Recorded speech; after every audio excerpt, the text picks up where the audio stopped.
Joining us now to review some of the headlines of today's newspapers from around the world is Arise news analyst Emmanuel Great Malabite Efene. Good morning, Efene. Good morning, Ruben. Good morning, Rufai. Morning, sir. Good morning, Adesuwa, queen of the screen. Good morning. Yes. That's royal blue. Anyway, Tundun will soon be back. Yes, she will be. I will see what range of poetry you will switch to when she's back. I'm up to the task. Yes, you are. As an honorable man, Ruben.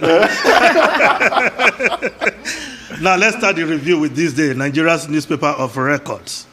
The lead story, how Malami, Buni defied Osinbajo'S directive to stop APC congresses. Stakeholders canvass reinstatement of dissolved National Working Committee without Oshomole. Your ward congresses are a nullity, says PDP, APC, opposition party, not interpreter of law. Yes, according to this story from Nigeria's newspaper of records. Upon the judgment from the Supreme Court, yes, the President Muhammadu Buhari himself was worried, and he got in touch with the Vice President, who happens to be a professor of law, to look into the matter. And Vice President Osinbajo swung into action immediately, summoning all stakeholders. And the view from the Vice President, which he put before them, was that the APC should apply the brakes concerning its congresses, to give it enough time to pause and look at all the issues before the Congress. But a certain Abubakar Malami, the Attorney General of the Federation, and of course, my Buni himself, the interim chairman, acting chairman, they were of the view that they should go on with the congresses. And of course, the congresses took place across the country last Saturday. Now, if we just move on to other newspapers also reporting on the APC, the Nation newspaper, APC PDP sink deeper into crisis ahead of 2023 elections. Governors to decide Secondus fate next week. Keyamo Ogala insists on Buni's exit. Now, the Punch newspaper, parallel congresses. APC threatens to expel, suspend Osun, Kwara, Delta, others errant members. We will not tolerate parallel congresses' divisive activity in any state chapter, declares APC. We will take our results to Abuja, Aregbesol's group.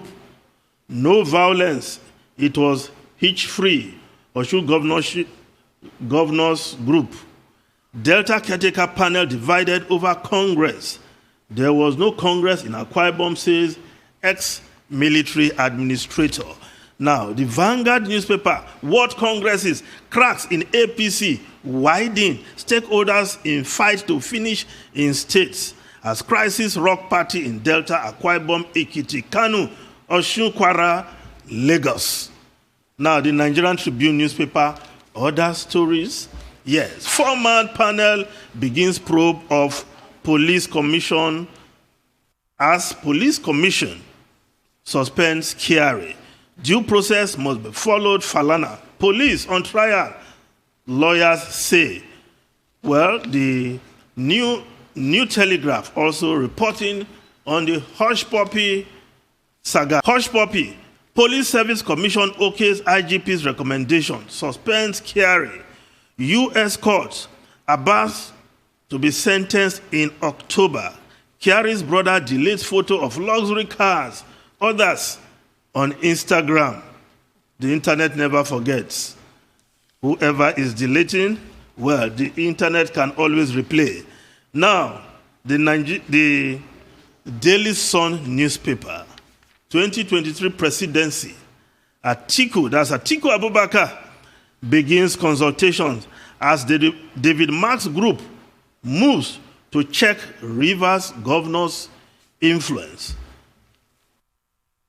Now, the Daily Independent newspaper, yes, CBN assets quality may dip with increased lending to the federal government. Analysts say it will make attainment of price stability difficult. Real returns on Naira-denominated investment will remain low. Now, the Daily Trust newspaper, Ali Kachala, unveiling the Zamfara terror kingpin who downed Nigerian Air Force jet. His rise and exploits treat them as terrorist experts. How they can be tackled, security experts. Yes, we have said this on this program that those who have capacity to take on the state, shooting down Air Force jets, must be termed as terrorists and nothing less. Now, the Guardian newspaper, NMPC, Federal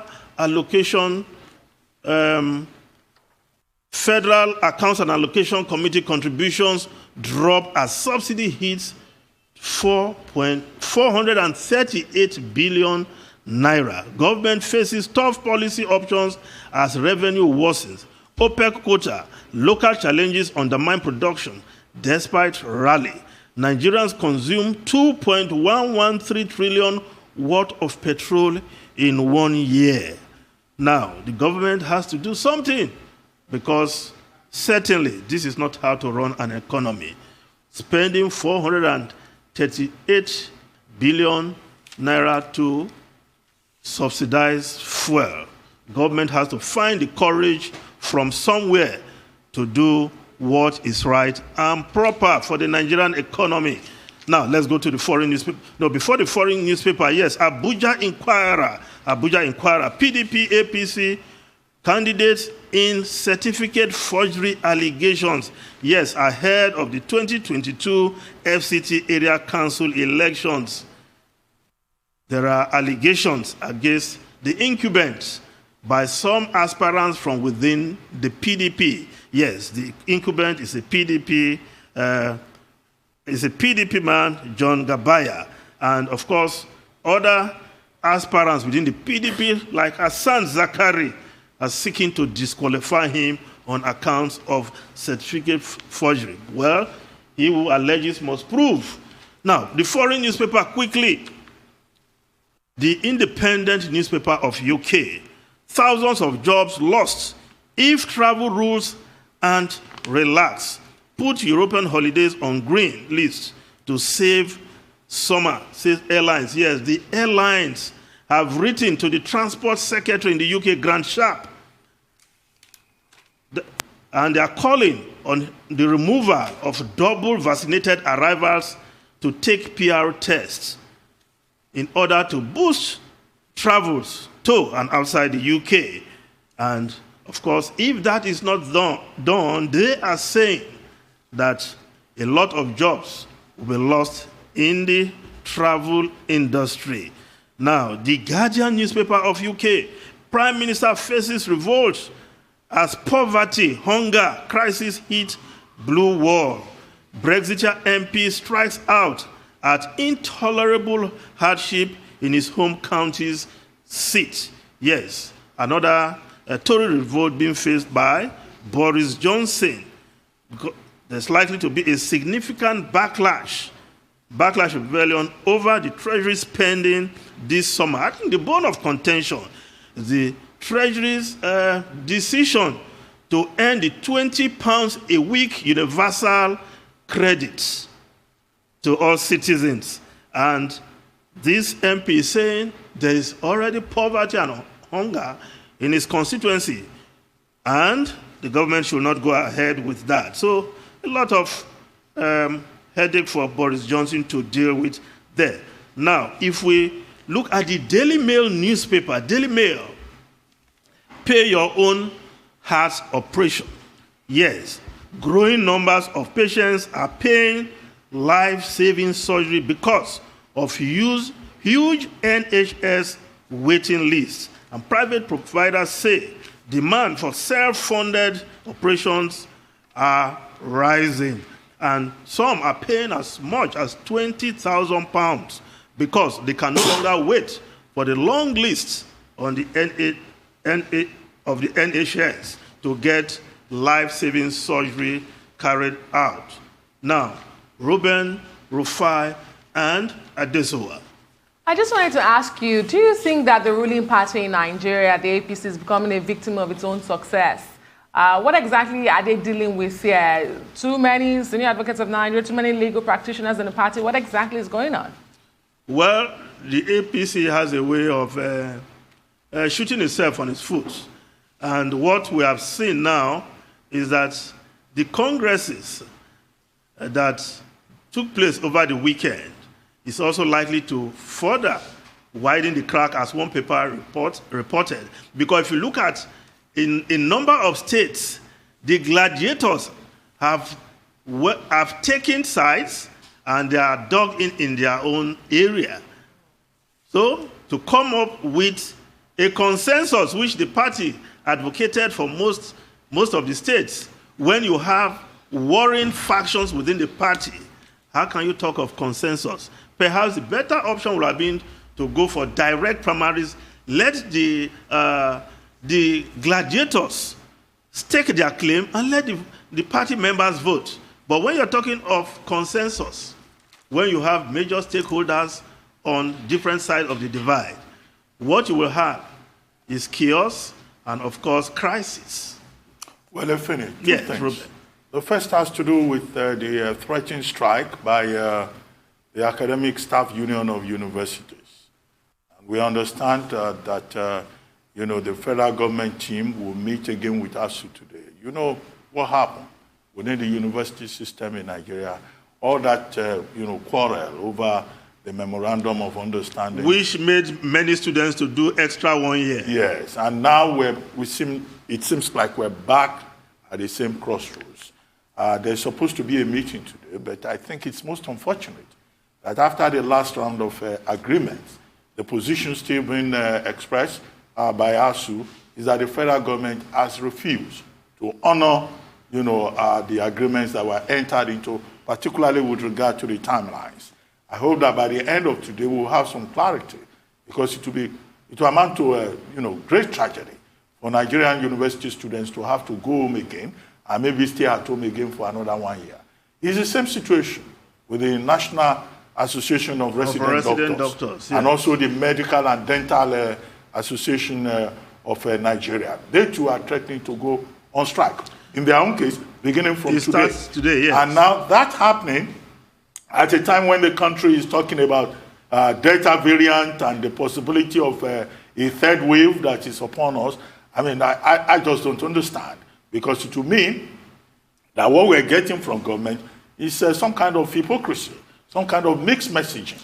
How can you enter into agreements and months down the line, you have not even been able to meet, some of those agreements? That's one part of it. The second part of it is a story reported in virtually all the papers, the case involving the Deputy Commissioner of Police, Abba Kyari. One of the points I made earlier was about the attempt to politicize it, APC and PDP now turning it into an issue for political combat. And I said that, look, we should focus on the issues. We should focus on due process. Then one paper is also reporting that the Arewa Youth Consultative Forum, I hope that story is not true, is now saying, look, because this man is our part of the country, the U.S. court should leave him alone. This is a super cop, and that any attempt to embarrass him, will not be acceptable to northern youths. I mean, this is the kind of nonsense. No, I think, Ruben, I think we should ignore such calls. Yeah, but it's been reported in the paper. We should ignore such calls because we know what is the proper thing to do, and we should have analyzed. You dilated on this much earlier. Yeah. I think that is the position. Let's just ignore these youths, misguided youths, who have been put together by some people to just make all kinds of statements. Yes, they make statements, it's reported, but I don't think we should dwell on that. Okay, for me, I think it's the front page of the Daily Trust. Ali Kachala, Now, we've been able to unmask the man. That's the Daily Trust newspaper. Yeah, that have confronted the Nigerian state. I don't know why we have not named this man public enemy #1. If this man can bring down Nigerian flown jets, Air Force jets, if this man can disrupt Nigerian troops, if he can lay ambush for the troops and hurt them and kill them, why is he not put on the terrorist list? Why is he and his group not proscribed now? Because this man has brought the fight to us in Nigeria. So I would like to see how the government will respond to Ali Kachala. Well, Rufai has no known group to be proscribed, but he should be declared a terrorist. Yes, he should be declared a terrorist. Yeah. He's got a gang of 200 men anyway. Thank you, Mr. Feni, for reviewing the papers with us this morning.